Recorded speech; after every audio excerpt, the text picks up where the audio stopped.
Hola, buenas noches a todos. Vamos a comenzar con nuestra sesión de espacio abierto. Permítanme un momento.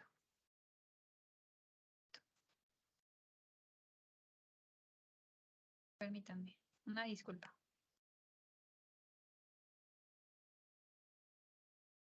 Listo. De antemano les pido una disculpa porque estoy adelantando esta sesión de espacio abierto. Me surgió una situación y tengo que salir de casa.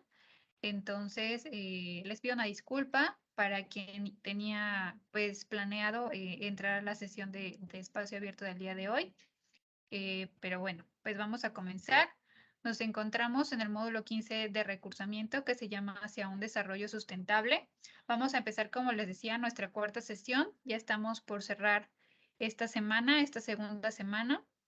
Y bueno, les repito o les recuerdo mi nombre. Yo soy Mildred Morales Díaz, yo soy su asesora virtual. Y pues pueden contactarme por medio de este correo electrónico que les dejo aquí abajito o por medio de la plataforma para pues hacerme saber cuáles son sus dudas con respecto a esta sesión de espacio abierto que tenemos o bien con respecto a con respecto a las actividades integradoras que tenemos para entregar este fin de semana, ¿no? Entonces, ya saben, con mucho gusto pueden, bueno, pueden escribirme y con mucho gusto yo voy a tratar de, o más bien voy a buscar la manera de resolver todas sus dudas. Vamos a continuar. Voy a apagar mi cámara porque me falla un poquito el internet, pero aquí sigo con ustedes. Bueno, nos encontramos en esta segunda unidad que se llama Ecosistemas y Sustentabilidad y vamos a abordar temas que se relacionan con todo lo que es referente a las características de los ecosistemas.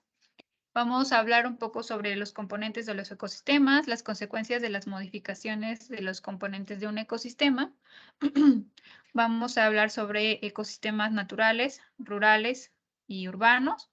Vamos a hablar de los flujos de materia y energía en los ecosistemas naturales, rurales y urbanos. Y vamos a hablar sobre la sucesión primaria y secundaria y los bienes y servicios que obtengo de los ecosistemas. Bueno, todo esto sí es que nos da pues tiempo de verlo todo claro. Si no, vamos a abordarlo en la siguiente sesión de espacio abierto. Vamos a continuar. Bueno, vamos a primero a definir qué es un ecosistema. Los ecosistemas son sistemas biológicos constituidos por una comunidad de organismos. Quiten de acá esta palabra, organismos vivos, porque todos los organismos, obviamente todos los organismos, pues se encuentran vivos, ¿no? Entonces, esta palabra se me fue. Los ecosistemas son un ecosistema. Un ecosistema es un sistema biológico constituido por una comunidad de organismos eh, que interacciona o que interactúa con su medio físico. Podemos, pues decir que estos organismos también son factores bióticos, es decir, todo lo que tiene vida, es decir, todos los organismos son factores bióticos. Y todo lo que es inerte, no tiene vida, son estos factores abióticos.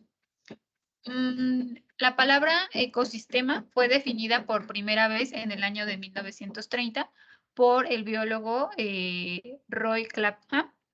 Él era un biólogo que se enfocaba a estas cuestiones botánicas y bueno, pues en la biología, como nos hemos dado cuenta, pues mucho se trata como de agrupar, ¿no? De agrupar para hacer como más fácil su identificación y como, pues poderlo definir, ¿no? Como tal, es que buscamos como, pues agrupar y definir, ¿no? O sea,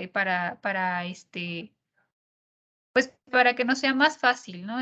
Tratar de asociar, de recordar. Entonces, este biólogo fue lo que hizo, ¿no? Tratar de definir qué es un ecosistema.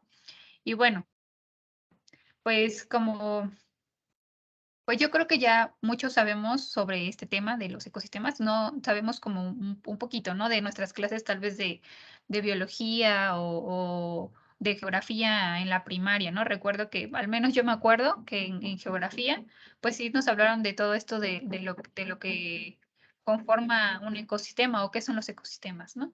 Y también nos hablaron de los tipos de ecosistemas. Existen muchos tipos de ecosistema, están principalmente agrupados en como en dos grandes categorías, que son los ecosistemas naturales y los ecosistemas, pues, ¿cómo le podemos decir? Artificiales, ¿no? En los naturales encontramos los ecosistemas terrestres y los ecosistemas acuáticos. Los que más vimos en la primaria fueron los ecosistemas terrestres, que eran pues el bosque, la tundra, la taiga, la selva, el bosque, ¿no? No sé si ya repetí alguno, si lo repetí me dicen. Esos eran principalmente los ecosistemas terrestres, ¿no? También están los ecosistemas acuáticos, que bien pueden ser ecosistemas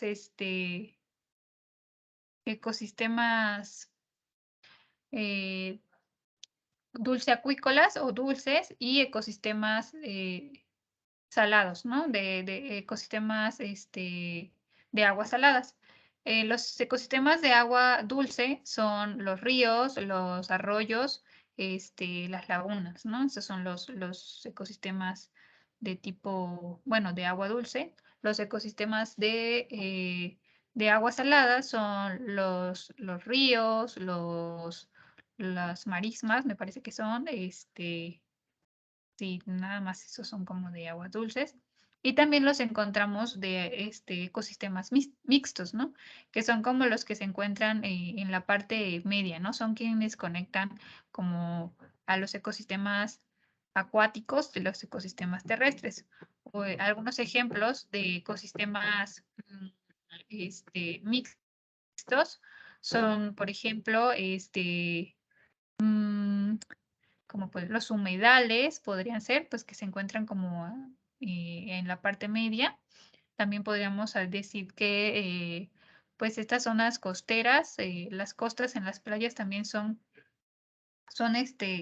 pues son ecosistemas mixtos. ¿Qué otro podría ser? Este, pues sí, como que en primera estos, ¿no? Los humedales y las zonas costeras son como esos ecosistemas mixtos, ¿no? En cada ecosistema vamos a encontrar, pues, un grupo, ¿no? De animales, de organismos que se encuentran ahí fijos, interactuando, ¿no?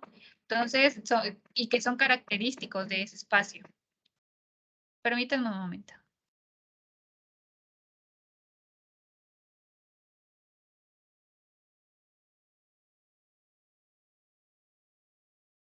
Gracias, disculpen.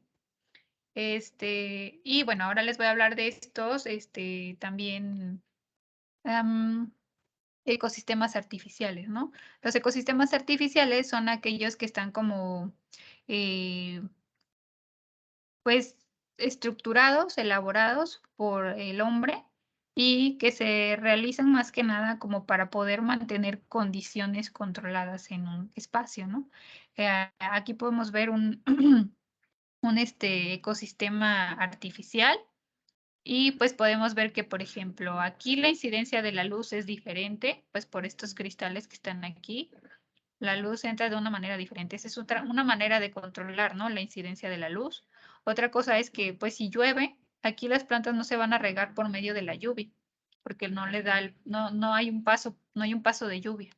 Entonces aquí es necesario que la persona que mantiene este espacio riegue, ¿no? Constantemente para que se lleve a cabo este crecimiento de las plantas, ¿no?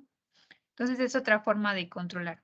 Tener en cuenta eso, ¿no? Que los ecosistemas artificiales se elaboran más que nada, pues para controlar las condiciones. Y bueno, aquí les vuelvo a repetir un poco de lo que son los factores bióticos y abióticos. Los factores, recuerden que bióticos son todos aquellos que poseen o que tienen vida. Esos son los factores bióticos. Los ejemplos son las plantas, los hongos, los animales, las algas y los microorganismos, ¿no? Son todos estos que poseen vida. Y por otro lado están los factores abióticos, es decir, los que se encuentran interactuando con los factores abióticos, pero que no tienen vida, ¿no? Es el suelo, que bueno, no tienen vida, pero igualmente tienen son importantes, ¿no? También son mediadores, también son, sin alguno de este tipo de factores, pues tal vez la vida no se puede dar, ¿no? Si no hay un suelo nutrido, tal vez no puede haber un crecimiento de las plantas, ¿no? Entonces, por eso se dice que un ecosistema es eso, ¿no? Es la interacción entre los factores bióticos y abióticos. Otro factor biótico es la incidencia de la luz, otro es el pH, la temperatura, el aire o las corrientes de aire, ¿cómo se llama esto? Eh, la disponibilidad de agua también es otro factor abiótico, ¿sale? Vamos a continuar. Espero que hasta aquí vaya todo claro y si no, pues pueden comentarme cualquier duda que tengan. Ay, permítanme. Listo.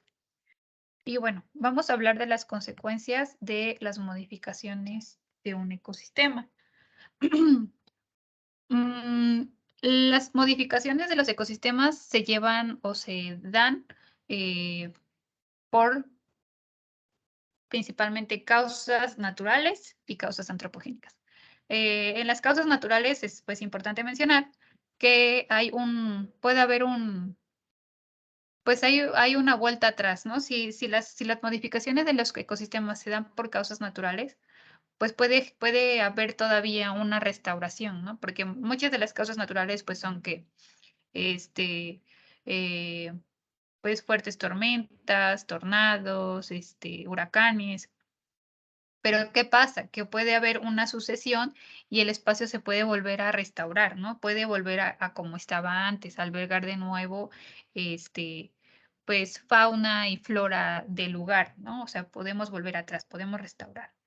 Pero por otro lado están las causas antropogénicas, que muchas veces en estos casos, pues ya no hay un atrás, ¿no? No se puede volver atrás porque pues sus modificaciones o las modificaciones a los ecosistemas tienen un impacto pues más fuerte, ¿no? Algunas de estas modificaciones son pues la transformación de los bosques, de las praderas y de las selvas, pues bueno, más bien se talan, ¿no? Se talan estos espacios, se transforman estos espacios para así poder llevar a cabo construcción de fraccionamientos, de presas de agua, o también se talan estos espacios, estos ecosistemas, para hacer un uso de suelo pues diferente, ¿no? Ya ahora ya no va a ser bosque, o ya no va a ser una pradera, o ya no va a ser una selva. Ahora se va a utilizar ese suelo con un fin agrícola, ¿no? Que es pues la producción de alimentos. Eh, ¿Y por qué se da todo esto, no? ¿Por qué el ser humano busca o hace estas modificaciones de los ecosistemas? Pues es principalmente porque hay un aumento de población, ¿no? Hay una demanda, una demanda de espacios, por lo tanto, una demanda de espacios para vivienda, por ejemplo, entonces es por ello que se transforma y se talan las selvas, bosques y praderas para construir fraccionamientos. También hay un aumento de la población y una demanda en el agua, por lo que ahora también se construyen presas y se modifican los ecosistemas. Y asimismo hay un aumento de la población y una demanda de los alimentos, ¿no? Entonces, por eso es que se llevan a cabo estas modificaciones. Y pues tienen un gran impacto que muchas veces ya no puede, como les decía, haber una restauración, ¿no? Si ya hay una construcción de un fraccionamiento, ¿cómo podemos volver atrás allí? O sea, ahí ya no hay un atrás, ¿no? Es muy difícil, a diferencia de las modificaciones por cambios naturales, ¿no? Como les decía, una tormenta, este, un tornado, un huracán, arrasa con muchas cosas, ¿no? Sí hay una modificación del ecosistema, pero no hay nada más que después impida una restauración, ¿no? A diferencia de la construcción de un fraccionamiento. Y bueno, eh, pues comentarles, ¿no? Que la mayoría de de estas modificaciones antropogénicas, estas modificaciones del ecosistema de manera antropogénica se llevan a cabo en países en desarrollo. Aquí está un pequeño mapa donde pues es donde se están llevando este mapa es de los países que se encuentran en desarrollo, que por lo tanto son quienes están llevando a cabo modificaciones en los ecosistemas, como lo son Argentina, Perú, Ecuador, Chile, Uruguay, Ghana, Egipto, Camerún, Nigeria, Costa de Marfil, Vietnam, Irán, Pakistán y bueno, pues no les voy a nombrar todos, pero miren, aquí son estos los que están llevando a cabo modificaciones en los ecosistemas, ¿sale? Entonces es importante tenerlo en cuenta. ¿Y qué podemos hacer? ¿Qué podemos hacer nosotros para evitar la modificación antropogénica de los ecosistemas? Pues más que nada es observar, ¿no? Observar y, y dar como... Cuando nosotros somos observadores, nosotros mismos nos damos cuenta de qué es lo que necesitan nuestros espacios, ¿no? Y bueno, si no nos podemos dar cuenta de qué es lo que necesitan nuestros espacios, pues aquí yo les digo qué es lo que podemos hacer, ¿no? Lo que podemos hacer es dar tiempo para que haya una regeneración de los nutrientes, que se lleven a cabo estos ciclos biogeoquímicos, es decir, el ciclo del agua, el ciclo del nitrógeno, el ciclo del oxígeno y del carbón. Eh, Esperar a que estos ciclos se lleven a cabo va a dar paso a que nuestro espacio se encuentre más nutrido, ¿no? Más rico.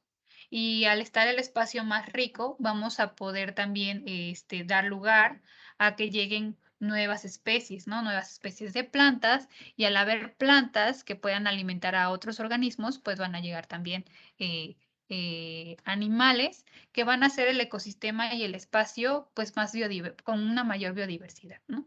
Y bueno, a esto que les estoy comentando de cómo es que van llegando pues tanto plantas y desde pequeños hasta grandes organismos le llamamos dinámica de poblaciones o sucesión, ¿ok?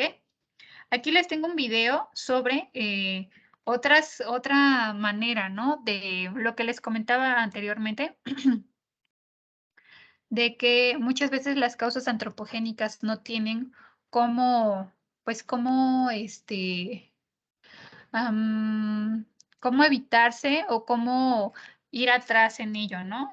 Este es un video de qué podemos hacer si se está llevando a cabo una modificación en un ecosistema. Si estamos haciendo una modificación en un ecosistema, ¿qué es esto otro que podemos hacer?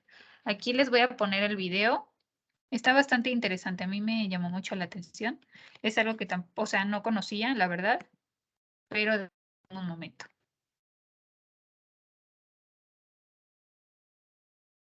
Un momentito. Perdón. Voy a poner los subtítulos en caso de que no se llegue a escuchar y estén pues atentos a ellos, por favor. Está muy bonito este video, muy interesante.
Bueno, voy a poner pausa aquí porque el video es pues bastantito largo, pero lo que quería es que tuvieran como esta idea de lo que se está haciendo, ¿no? Si se dan cuenta, pues están elaborándose estos proyectos que se llaman pues de mitigación y tienen como principal objetivo pues restaurar, ¿no? Restaurar espacios que están siendo, bueno, pues que se encuentran como dañados y esto con el fin de pues de apoyarnos, es como se da se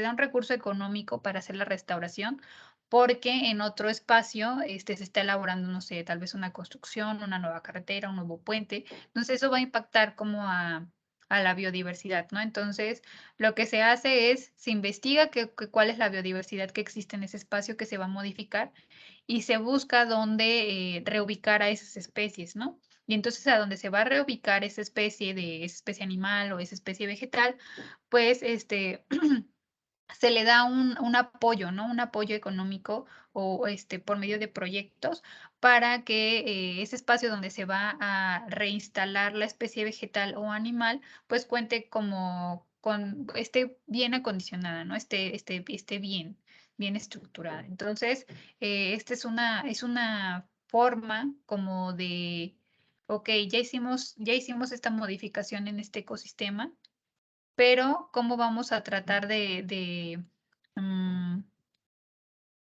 pues de disminuir el impacto, ¿no? Que es pues llevando a las especies, ubicándolas en otro lugar que sea pues bueno y adecuado para ellos, ¿no? Entonces, por ahí va la idea de este videíto.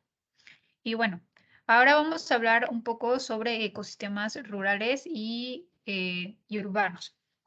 Aquí, les pregunto, ¿cuáles son las diferencias más notables de estos ecosistemas? ¿Alguien puede comentarme alguna diferencia? Hay bastantes, ¿no? Pero ¿cuál es la que ustedes creen? ¿O cuál es la más visible para ustedes?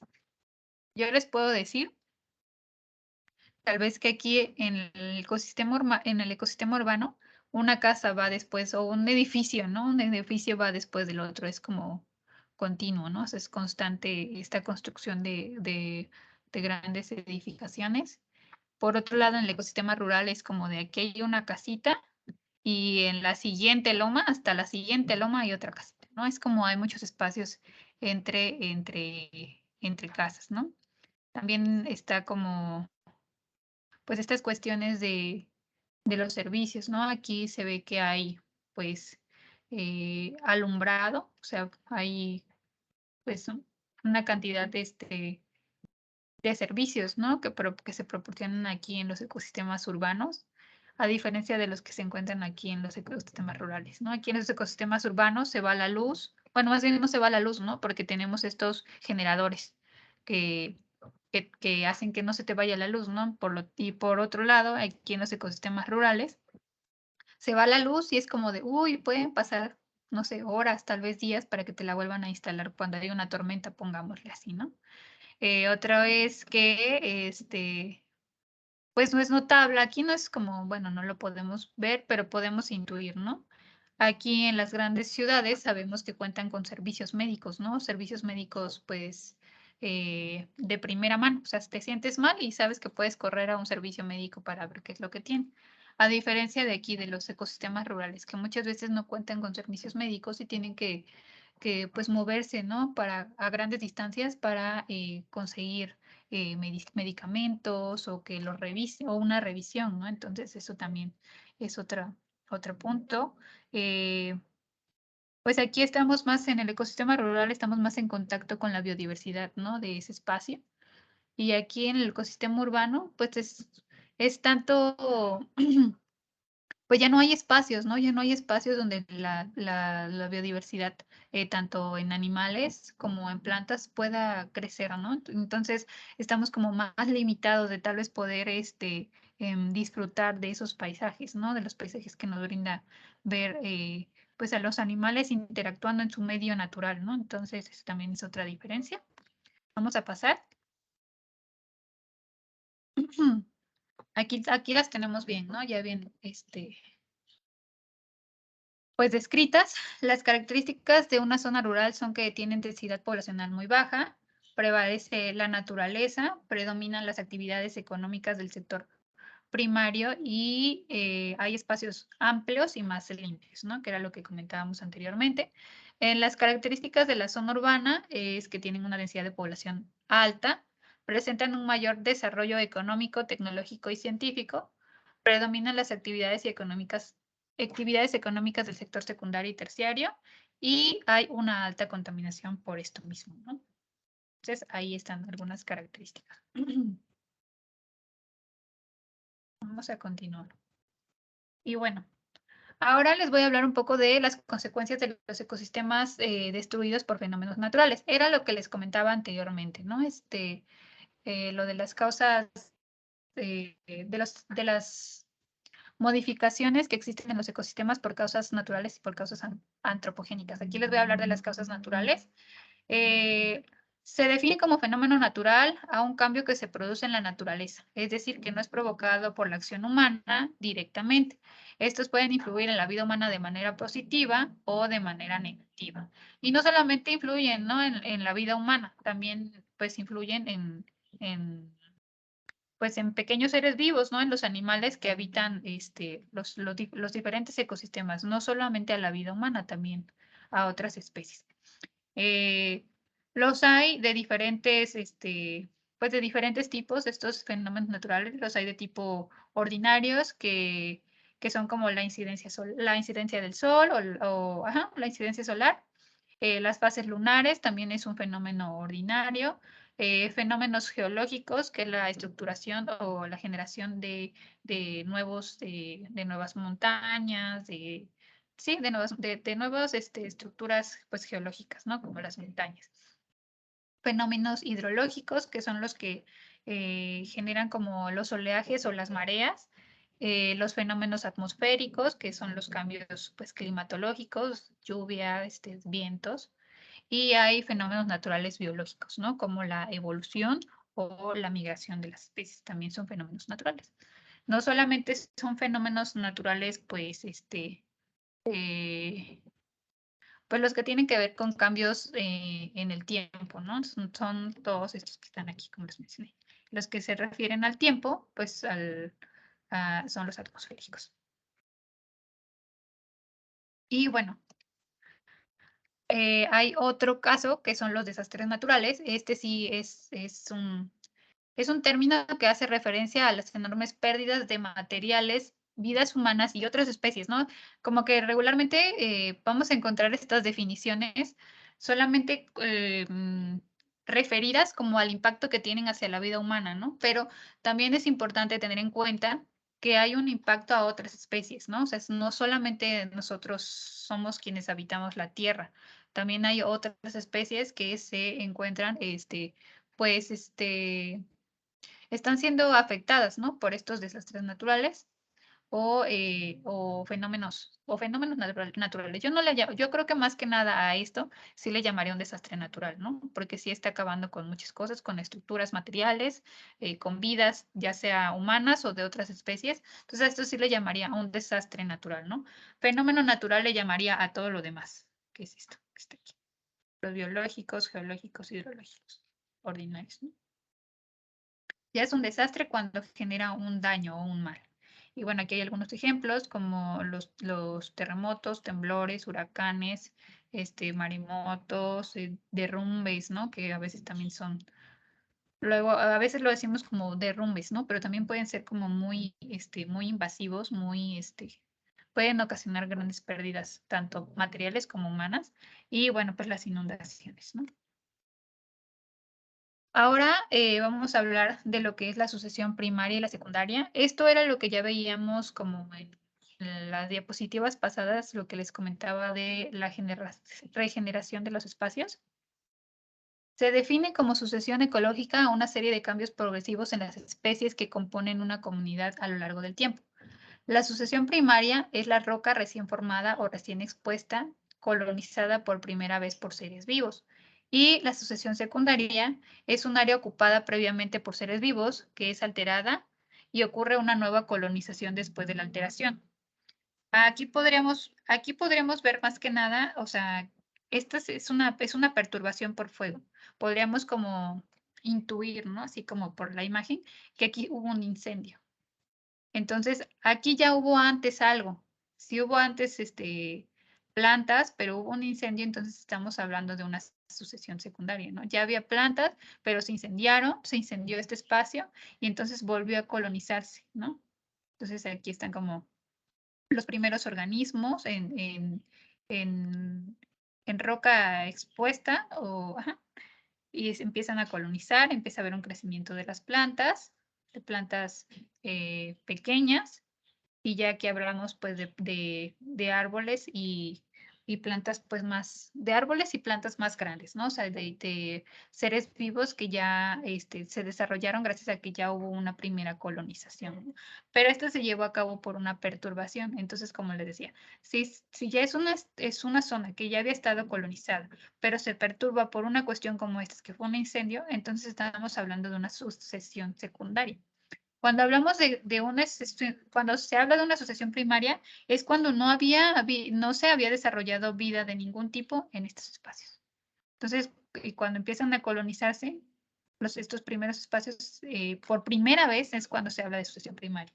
Cuando ya ocurrió un desastre o ya se alteró ese espacio y está volviendo a regenerarse o a restaurarse ese lugar, se habla de sucesión secundaria. ¿Ok? Ahora les voy a hablar un poco de lo que es la biodiversidad o diversidad biológica. Eh, la diversidad o diversidad biológica, pues como es la variedad de vida, ¿no? Y bueno, en México se reconoce a México más bien eh, con el quinto lugar porque es como el país más biodiverso, ¿no? Más diverso. Hay una gran cantidad de plantas y animales y es por eso que nos encontramos en este quinto lugar. Pero ¿por qué es que nos encontramos en este quinto lugar y por qué es que aquí se desarrollan una gran variedad de especies animales y vegetales? Pues es porque nos encontramos como hay una convergencia, ahora sí. Convergen dos grandes zonas que son las zonas neártica y neotropical. O sea, tenemos dos variantes como de climas, de condiciones. Entonces, eso hace que nuestro país sea rico, ¿no? Rico en clima y por lo tanto, al haber un clima que varía, pues también hay una variedad en los suelos, hay una variedad en el crecimiento de las plantas, en la colonización por parte de organismos pequeños y grandes organismos en las zonas. Entonces es por eso que poseemos esta quinta biodiversidad, este quinto lugar en biodiversidad, ¿no? Porque estas dos zonas nos dan una gran cantidad de condiciones, ¿no? Favorables para que la vida se desarrolle. Eh, Estas dos zonas, como les digo, les dan como un gran característico a nuestro país, le dan dimensión fisiográfica, morfotectónica, climatológica y vegetacional. O sea, estas dos zonas hacen que todas estas dimensiones se desarrollen, ¿no? O sea, hay una variedad en los espacios, es decir, hay formaciones geológicas, hay una gran variedad de climas y por lo tanto hay una gran variedad de vegetacional y pues de fauna también, ¿no? Vamos a continuar. Los bienes y los servicios que obtengo de los ecosistemas. Los servicios ecosistémicos hacen posible la vida humana. Por ejemplo, al proporcionar alimentos nutritivos y agua limpia, al regular las enfermedades y el clima, al apoyar a la polinización de los cultivos y la formación de suelos, y al ofrecer beneficios recreativos, culturales y espirituales. Esto es todo lo que nos ofrecen los servicios ecosistémicos. O sea, es muchas de las cosas que estamos viviendo o consumiendo día a día no son proporcionadas o dadas por los servicios ecosistémicos. Se estima que estos bienes tienen un valor de 125 billones de dólares. No recibe la atención adecuada en las políticas y las normativas económicas, lo que significa que no se invierte lo suficiente en su protección y ordenación. Nosotros, por todos estos servicios que nos brinda la naturaleza, no pagamos nada, o sea, absolutamente nada, ¿no? Pero miren o sea, lo que pues se ha hecho como pues un costeo, ¿no? De cuánto es que gastaríamos si nosotros tuviéramos que pagar por todo esto. Entonces serían 125 billones de dólares, imagínense, ¿no? O sea, es como si esto se acabara, para que alguien produjera o se realizara todo esto, nosotros tendríamos que pagar 125 billones de dólares. Entonces, hay que ser conscientes sobre los servicios que nos son proporcionados por los ecosistemas y buscar su conservación, buscar mantenerlos, buscar pues sí, cómo cuidarlos, ¿no? Porque el día en que nos falten, pues va a ser como muy catastrófico que nos falte algún servicio ecosistémico, tal vez como pues la regulación del clima o poder tener agua limpia. Entonces, imagínense, se vienen cosas muy complicadas si es que en algún momento nos llegara a faltar un servicio ecosistémico. Aquí también les tengo otro video muy bonito, se los voy a proyectar. Espero que lo puedan ver.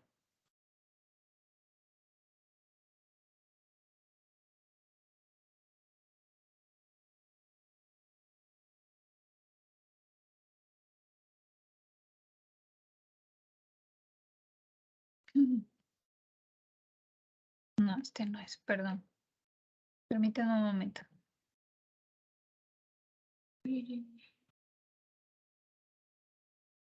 Es aquí.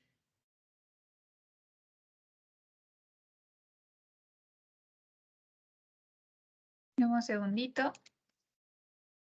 Listo.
Permítanme un momento. Está fallando el mito. Listo.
Disculpa, vamos a continuar con la presentación. Estoy teniendo unos problemas con el Wi-Fi, pero vamos a continuar, ¿ok? Espero que me escuchen bien. Si no, espero que me lo puedan comentar también aquí por el chat. Vamos a continuar. Pero espero que hayan visto como esta importancia de los servicios ecosistémicos, ¿no? Les voy a compartir la presentación, perdón, los videos también, para que los puedan ver ustedes más adelante, ¿sale? Y bueno, vamos a hablar de los servicios, otra vez de los servicios ecosistémicos, los efectos positivos. Un ejemplo de ellos sería que la agricultura proporciona hábitats a las especies silvestres y crea paisajes con valor estético. Los efectos negativos es que para mantener muchos de estos cultivos para la agricultura se utilizan plaguicidas que pueden disminuir o reducir la polinización que se lleva a cabo de manera natural. Otro es los bosques, que ayudan a mantener los ecosistemas acuáticos saludables y proporcionan fuentes fiables de agua limpia. Sin embargo, la deforestación y la ordenación deficiente puede hacer aumentar las inundaciones y los corrimientos de tierras durante los ciclones. Otros efectos positivos de los servicios ecosistémicos son los excrementos animales, que pueden ser una fuente importante de nutrientes y de dispersión de semillas y pueden mantener la fertilidad de los suelos en los pastizales. Sin embargo, el exceso de excrementos animales y su gestión deficiente pueden conllevar a la contaminación del agua y poner en peligro la biodiversidad acuática. O sea, si se dan cuenta, es hay muchas cosas que pueden ser útiles para, pues, para mantener nuestros servicios ecosistémicos, pero pues se deben mantener, como se puede notar aquí, pues regulado, ¿no? Para que no se vuelva entonces un efecto negativo. Espero que haya entendido el punto de esto. Ahora vamos a hablar sobre el ecosistema donde vivo. Les voy a poner un ejemplo porque de esto van sus proyectos, sus actividades integradoras de esta semana. Les voy a poner el ejemplo del ecosistema donde yo vivo. Yo me encuentro en la ciudad de Jalapa, Veracruz. El ecosistema que predomina en esta zona, o el ecosistema de esta zona, es bosque mesófilo de montaña. Hay una vegetación en donde predominan los encinos y los pinos. La temperatura máxima es de 34.5 grados centígrados. La temperatura mínima es de 2 a 5 grados centígrados. Hay una precipitación media anual de 1.436 milímetros sobre milímetros. Y bueno, la fauna que caracteriza a esta zona es la del zorrillo, el coyote, el tlacuache, el conejo, gato, montés, la ardilla, la tuza, el armadillo, el puercoespín, el tejón, el mapache, entre muchas otras especies, ¿no? Entonces, quiero que se den cuenta cómo es que yo defino un poco cómo es mi ecosistema para que ustedes lo puedan realizar en sus actividades integradoras, ¿no? Igualmente, como les he comentado desde el inicio, si tienen alguna duda con respecto a esto, y más ahorita que se me fue un poquito el internet, tal vez no pudieron como agarrar el hilo en todo lo que se refiere a los servicios ecosistémicos, pueden escribirme, mandarme un mensaje y yo le voy a aclarar sus dudas. Igualmente ahorita, como les decía, les voy a subir el video de servicios ecosistémicos para que tengan como una idea más clara. Vamos a continuar. Bueno, vamos a hablar de las regiones cafetaleras de México. El café es algo como muy icónico, ¿no? De México. Y bueno, aquí podemos ver cuántos son los estados que están como, que se encuentran identificados como productores, ¿no? Principales productores de café. Son 2 estados, es el estado de San Luis Potosí, Nayarit, Hidalgo, Veracruz, Jalisco, Colima, Querétaro, Guerrero, Puebla, Tabasco, Chiapas y Oaxaca. De estos 2 estados hay 4.500 comunidades en total de estos estados que producen o que siembran y cosechan café. En total son 760.000 hectáreas de plantación de todas estas comunidades y estados. Y bueno, quienes llevan esta labor son aproximadamente 300.000 productores, ¿no?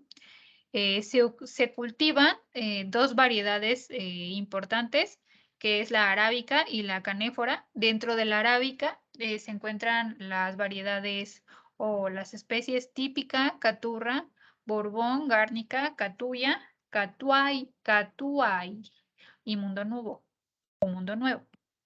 Y la otra variedad es canéfora, donde encontramos a esta especie que es la robusta. Aquí vamos a recordar como un poco esto que vimos del ecosistema y de estos factores bióticos y abióticos, ¿no? Este factor biótico como tal es nuestra plantita de café.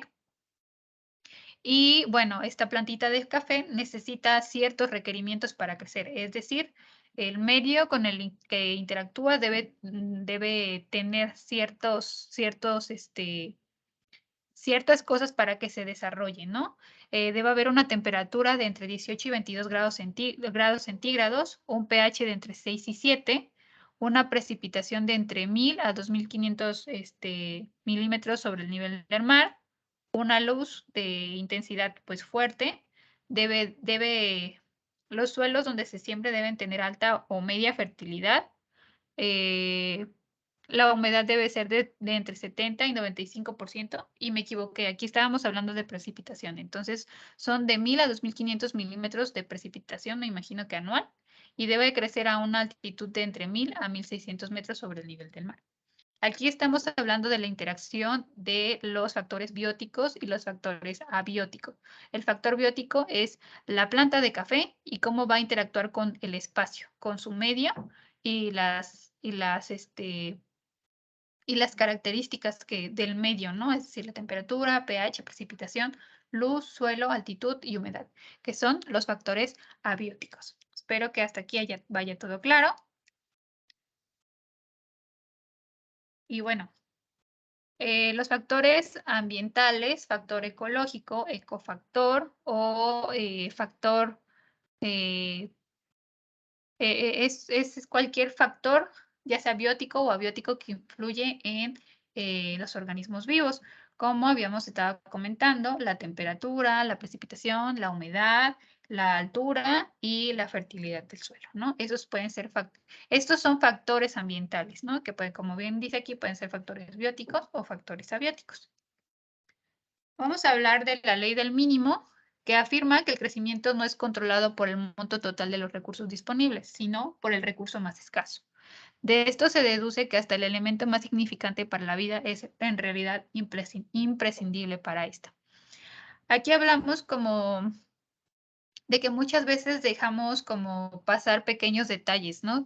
Eh, yo, por ejemplo, en algún momento, en algún tiempo estuve trabajando en un huerto, ¿no? Entonces, a veces pasaba que, no sé, las plantas estaban deficientes de calcio, pero uno cree que tal vez poniéndole de otros nutrientes no va a pasar nada, ¿no? No va a haber un impacto si ese calcio le hace falta. Sin embargo, de esto trata esta ley del mínimo, de que cuando te dicen que una planta o que un organismo necesita ciertos requerimientos para vivir, tú debes darle esos requerimientos. Estamos hablando nuevamente de estos factores, ¿no? De estos factores ya sea bióticos o abióticos. Si nosotros a nuestro suelo le, le damos a nuestro café, perdón, a nuestras plantas de café, supongamos que somos productores de café. Si nosotros no le damos el suelo medio rico o rico que necesita, es decir, nutrido, nuestro café no va a crecer. O si nosotros no le damos o no lo ponemos a crecer en esa altitud que necesita, el café no va a crecer.